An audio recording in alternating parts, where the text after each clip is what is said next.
안녕하세요. 저는 평소 사연을 즐겨 듣고 있는 30대 애청자입니다. 평소 사연을 들으며 제가 겪은 일들이 떠오르곤 했는데 막상 이렇게 사연으로 적으려고 하니 떨려오네요. 긴 이야기가 되겠지만 모두 함께 해주세요. 저와 남편은 같은 대학, 같은 과 친구였어요. 그렇게 10년을 그저 친구 사이로 지냈는데 30살이 넘어가던 무렵 어느 순간 갑자기 남편이 남자로 보이더라고요. 남녀 사이에 영원한 친구는 없다던가요?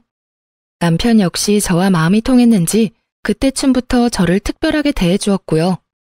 그렇게 저희는 자연스럽게 친구를 넘어 연인 사이가 되었고 3년을 연애하다 결혼하게 되었어요.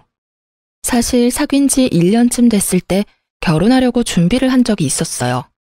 그런데 그 당시에 갑자기 서방님이 여자친구가 임신했다고 알려오는 바람에 결혼 준비가 뒤로 미뤄지게 되었었죠. 저희가 알아봤던 식장뿐 아니라 스튜디오, 드레스, 메이크업, 심지어 신혼여행지까지 고스란히 서방님과 동서에게 넘겨줘야만 했었어요. 결혼이 미뤄진 것도 모자라 신중히 골랐던 모든 것이 무용지물이 되었을 땐 섭섭한 마음이 들었지만 워낙 오래 봐온 서방님께 가는 것이라 비교적 기쁜 마음으로 다 넘겨줬던 것 같아요. 그렇게 서방님이 먼저 결혼을 하게 되었고 저흰 2년이 지나고 결혼식을 하게 되었죠. 저희 시댁의 장점 중 하나는 식구들끼리 사이가 좋은 것이었는데요. 막 선을 넘는다거나 지나친 간섭, 연락을 한다거나 하는 막무가내의 것이 아니었어요. 그저 딱 적당하게 선을 지키며 돈독하고 화기애애한 것이었죠.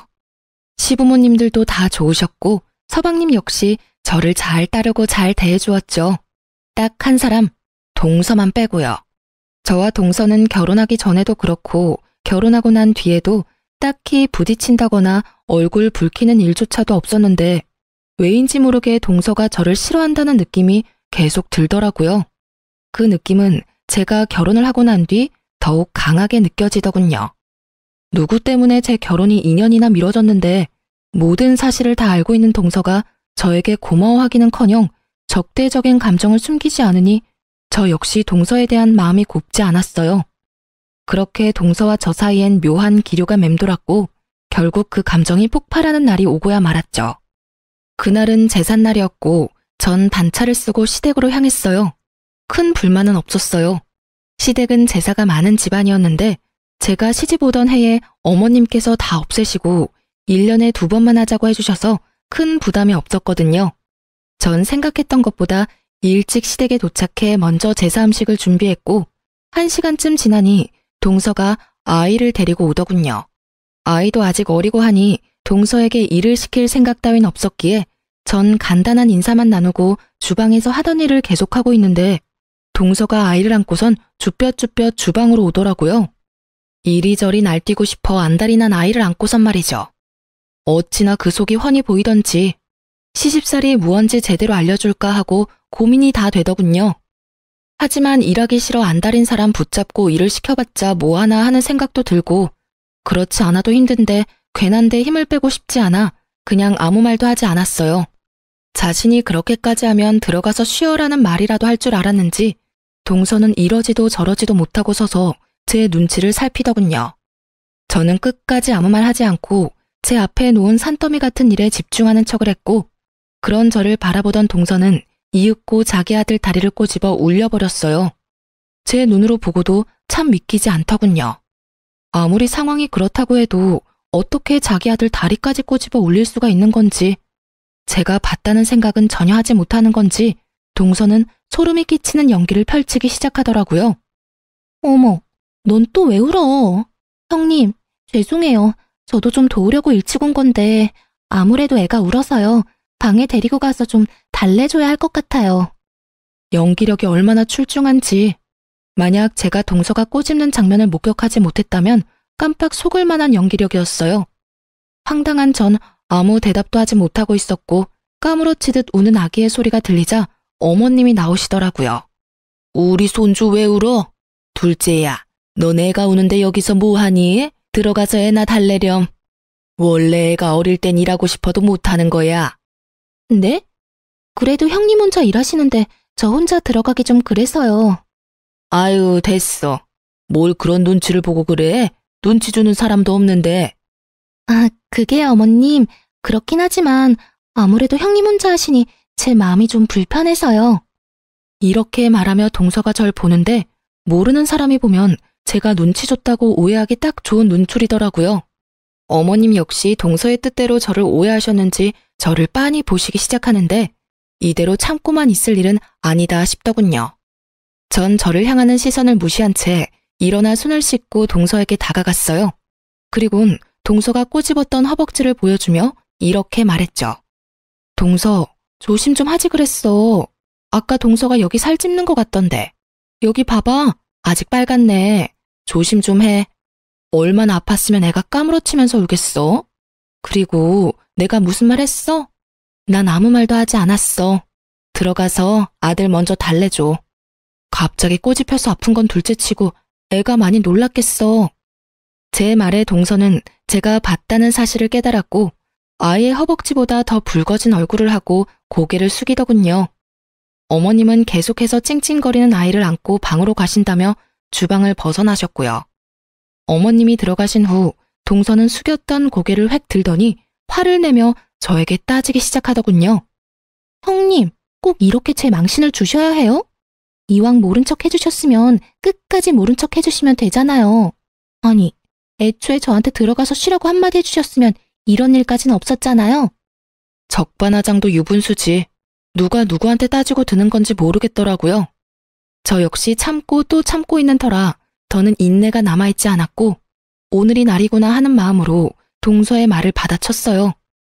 내가 왜 그렇게까지 해야 하는데? 굳이 내가 왜? 그리고 어디서 큰 소리야? 동서가 그렇게 일하기 싫었으면 오늘 좀 늦는다고 연락하고 늦게 오던가. 이왕 와서도 일할 만한 여건이 안 되어서 좀 쉬겠다고 말하면 누가 뭐라고 해? 제가 쉬겠다고 하면 저만 미움받을 거 아니에요. 미움까진 아니더라도 눈치는 보였겠지. 그런데 말이야, 어머님도 그렇고 나도 그렇고 아기가 어린데 굳이 동서까지 일 시킬 마음은 없었어. 그런데 왜 말을 하지 않으세요? 들어가서 쉬라고 한마디만 했으면 됐잖아요. 아까도 말했잖아. 내가 왜 그렇게까지 해야 하냐고. 애는 엄마 품에서 내려와서 놀고 싶어 안달인데 그런 애를 굳이 안고 주방에 와서 서 있는 꼴을 보고 내가 굳이 동서한테 들어가서 쉬라는 말이 하고 싶었겠어? 나 그렇게 성격 좋은 사람 아니야, 동서. 그래서 굳이 어머님도 계시는데 우리 아이 허벅지까지 다 보여주신 거예요? 저 곤란하게 만들려고요? 설마. 나도 그럴 생각까진 없었는데 동서가 내가 말할 수밖에 없는 분위기로 몰고 갔잖아. 난 눈치는커녕 동서한테 말 한마디 한 적도 없는데 어머님 앞에선 내가 눈치 줘서 주방에서 벌선 사람처럼 구니 내가 별다른 방법이 있었겠어? 그래도 내가 마지막 인내심으로 동서가 일부러 꼬집어서 울렸다는 말은 안 했잖아. 내 두 눈을 의심했다 진짜. 다음부턴 그런 짓까지 하지 말고 그냥 말해. 일하기 싫다고. 이게 뭐야? 괜히 동서 혼자 오바해서 애까지 울리고. 난 있잖아. 일하기 싫다는 사람까지 엮어서 같이 고생시킬 마음 없어. 알겠어? 제 말에 동서는 할 말이 없는지 그저 저를 노려보았고 저 역시 동서를 노려봤어요. 그렇게 저와 동서의 눈싸움이 시작되었는데 화난 표정의 어머님이 주방으로 들어오시더군요. 이게 다 무슨 말이야? 일부러 애를 꼬집었다니. 둘째 너, 이게 다 사실이야? 그래요. 분위기가 심상치 않음을 느낀 어머님은 방으로 들어가시긴 했는데 방문을 닫지 않고 이야기를 다 듣고 계셨던 것이었습니다. 모든 사실을 알게 된 어머님은 동서를 나무라기 시작했고 동서는 눈물을 글썽이며 아무 말도 하지 못하고 서 있더군요. 너 그렇게 안 봤는데 아무리 일이 하기 싫다고 해도 어떻게 네 자식 허벅지를 꼬집니? 그리고 잘못은 네가 해놓고 왜 꾸준 형님한테 화풀이 짓이야? 너 우리 없을 때 그딴 식으로 첫째 대하니? 아니에요. 저도 모르게 너무 흥분을 해서 죄송해요 어머님. 죄송해요 형님. 궁지에 몰린 동서는 저에게 용서를 구했고 진심이라고 느껴지지 않는 사과였지만 더는 이를 키우고 싶지 않았기에 전 알겠다고 하고 사건을 일단락시켰습니다.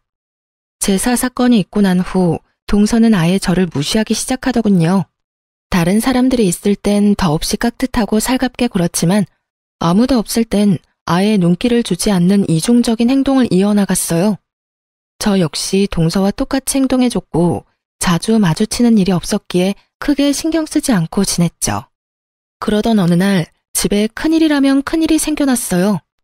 총각 때부터 남편의 어깨가 좋지 않았는데 점점 상태가 심각해지더니 결국 수술을 잡게 되었어요. 갑작스럽게 잡힌 수술 일정이라 제 회사에 연차를 내지 못했거든요. 생명과는 무관한 수술이긴 했지만 아무래도 신경이 쓰이더군요. 하지만 일정을 아무리 조정해도 출근은 해야 했고 전 일단 남편을 병원까지 데려다주고 출근을 하게 되었어요. 마음이 얼마나 급했는지 초인적 속도로 급한 일을 마무리하고선 다시 병원으로 향했죠. 가는 길에 병원에 전화를 걸었더니 남편이 이미 수술을 마치고 병실로 올라갔다고 하는데 마음이 얼마나 조급해지는지. 그렇게 전 병원에 도착해 남편의 병실로 들어섰고 거기엔 경악스러운 상황이 저를 기다리고 있더라고요. 아직 마취에 취해 있는 남편과 그런 남편의 손을 세상 애처롭게 잡고 있는 한 여자. 그 여자의 눈빛을 보는데 딱 알겠더라고요. 두 사람의 관계가 보통 관계는 아니라는 것을요. 자기야, 좀 괜찮아? 나 괜찮아. 괜찮은데 자꾸 잠이 와. 아직 마취해서 덜 깨서 그래. 조금씩 깨려고 노력해봐. 간호사 쌤 말이 이제 조금씩 깨워야 한다고 했어. 아프진 않지? 아프진 않아. 자기 얼굴 봐서 그런지 하나도 안 아프고 꿈꾸는 기분이야. 자기는 이 와중에도 참. 어쨌든 고생했어. 그 조용한 병실에 두 사람의 다정한 대화 소리가 들려오는데 제가 더 꿈을 꾸고 있는 기분이더군요. 그것도 1초라도 빨리 깨고 싶은 악몽이요. 하지만 제 앞에 놓은 모든 상황은 현실이더군요. 제가 올 줄 꿈에도 몰랐던 남편이 부른 저 여자는 상간녀였고 전 우습게도 굳이 일을 빨리 끝내고 와서 이 모든 끔찍한 광경을 남편의 병실에서 목격하고야 만 것이었죠. 충격에 빠진 것도 잠시 전 그 다정한 모습을 휴대전화에 남기고선 조용히 병실을 벗어났어요. 그날 이후 전 남편이 퇴원 날만 기다렸고 남편이 퇴원함과 동시에 흥신소를 통해 남편의 뒷조사를 시작했습니다. 얼마나 지났을까요? 흥신소에서 연락이 왔고 연락을 기다리며 혼자 상상했던 것보다 현실은 더욱더 충격적이었습니다. 두 사람이 만나기 시작한 것이 얼마 되지 않았다는 건 제 예상과 같았어요. 하지만 충격적이었던 것은 두 사람이 만나게 된 계기였죠. 상간녀는 보험사에서 일하는 영업직원이었는데 그 상간녀를 남편에게 보험을 핑계로 삼아 소개해준 사람이 다른 사람도 아닌 바로 동서였던 것입니다. 동서와 상간녀는 친구 사이로 제 남편을 꼬여내기 위해 아주 작정을 한 모양이었어요. 작정을 하고 접근했든 어쨌든 남편은 상간녀에게 넘어갔고 이미 선을 넘어버린 남편의 모습들을 보는데 더는 결혼 생활을 유지하고 싶은 생각이 싹 사라지더군요.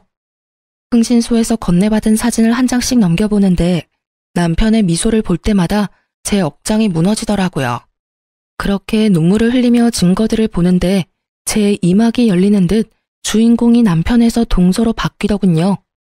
동서 역시 바람을 피우고 있었는데 직업 특성상 출장이 잦은 서방님이 외박할 때마다 아이를 친정에 맡기고 열심히도 더럽게 놀아놨더라고요. 그 옆엔 항상 상간녀가 함께했고요. 끼리끼리 잘 논다라는 말이 어찌나 잘 어울리던지. 그리고 이 모든 일을 꾸민 동서의 계획을 흥신소 직원분의 입을 통해 전해 듣는데 동서가 참 대단하다는 생각이 들더군요. 증거와 사진은 다 보내드렸고 대략적인 설명도 파일로 정리해서 보내드렸습니다. 그리고 이런 말까지 해드려야 하나 말아야 하나 고민했는데 조사하다 안 사실은 모두 말씀드리는 게 원칙이라 말씀드리겠습니다. 네, 하나도 빠짐없이 말해주세요. 그게 동서되는 여자가 이 모든 계획을 세우고 진행했는데 그 이유가 가관이더라고요. 우리 직원이 카페에서 두 여자가 나누는 대화를 들었는데 동서라는 여자가 형님이 자신의 마음에 들지 않아서 그런다며 남편의 형을 제대로 자할 곳이라고 했다더라고요. 그 집 재산이 꽤 되는데 이혼시키고 그 집 며느리 되면 다 장남 몫이라고요. 한 몫 크게 챙기면 자기 몫도 잊지 말고 나눠야 한다면서 각서까지 쓰고 나눠 가졌다고 하던데요.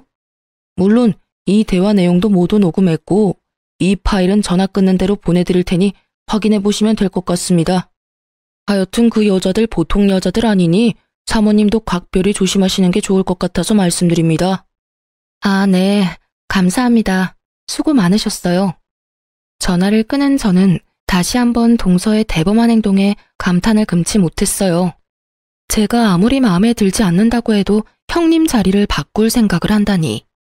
대담하다고 해야 할지 영악하다고 해야 할지 모르겠더라고요. 하긴 그 정도 되는 여자이니 자기 배 아파 낳은 자식 허벅지도 그렇게 인정사정 없이 꼬집어 올렸겠지만요. 어쨌든 이미 모은 증거들은 확실했지만 저는 확실하게 하기 위해 남편의 휴대전화를 뒤져보았지만 이미 다 삭제한 것인지 아무것도 없더라고요. 실망감도 잠시 저의 머릿속엔 차량 블랙박스가 번뜩 떠올랐고 남편이 자는 것을 확인하고 남편의 차로 향했어요. 남편은 블랙박스까진 생각하지 못한 것인지 그곳엔 외도 증거와 함께 남편이 어떤 생각을 가졌는지 적나라하게 녹음되어 있더군요. 자기야, 그러면 이혼하는 거지? 그럼 얼른 이혼하고 자기랑 살아야지. 그 얼른이 언제야? 빨리 이혼해. 나 더는 기다리기 힘들단 말이야. 나도 빨리 이혼하고 싶어. 당신 혼자 두고 집에 들어가는 내 기분은 오죽하겠어? 조금만 더 기다려줘. 일단 부모님께 먼저 말씀드려야 해. 알잖아. 우리 부모님 그 여자 엄청나게 좋아하시는 거. 당연히 아들인 내가 우선이겠지만 그래도 혹시 모르니까 좋게 좋게 마무리 짓는 게 우리한테 이득이야. 알겠지? 알겠어. 어쩔 수 없지. 그런데 자기 마음은 확실한 거지? 확실히 나 사랑하는 거 맞냐고.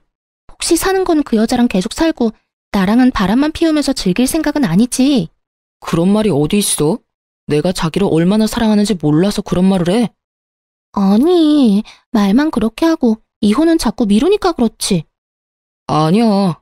돌아가는 상황 조금만 지켜보다가 적절한 때 이혼 이야기 꺼낼 테니까 조금만 기다려줘. 자기 이거 받아. 저번에 이거 예쁘다고 했었지? 어머, 이거 내가 갖고 싶어 하던 샷된 가방이잖아. 이 비싼 걸. 고마워, 자기야. 이 정도 가지고 뭘. 자기가 좋아하니까 나도 뿌듯하다. 다음엔 더 좋은 걸로 사줄게. 자기 최고야. 사랑해. 나도 사랑해. 상간녀가 만나는 남자가 한둘이 아니라는 사실을 꿈에도 알지 못하는 남편은 상간녀에게 푹 빠져 있는 돈 없는 돈 다 퍼다 쓰며 상간녀의 배를 불려주고 있더군요. 남편과 알고 지낸 지 15년. 사진으로 볼 때보다 더 큰 배신감이 밀려오며 눈물이 멈추지 않더라고요. 몇 시간을 울었는지 어느새 어둑하던